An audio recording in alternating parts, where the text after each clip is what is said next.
Hi guys, it's Avas from 20 Startups. Today I'm gonna show you how to fix if you are facing the issue location is not available. So let's get started. Simply open the File Explorer,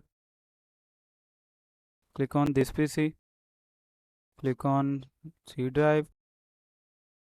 Now click on Windows. Now here you have to find System32. Click on it.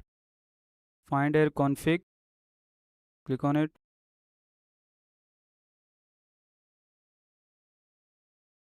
And here you can see the system profile. Double click on it.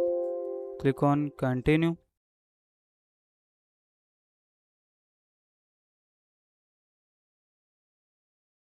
Now right click on it. Click on New. Click on Folder. Now type the name of folder desktop.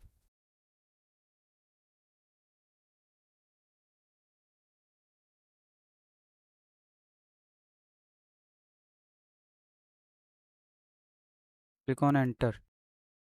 Close the window and simply restart your PC. This may fix your problem. I hope this information was helpful for you. Thank you for watching. Have a good day.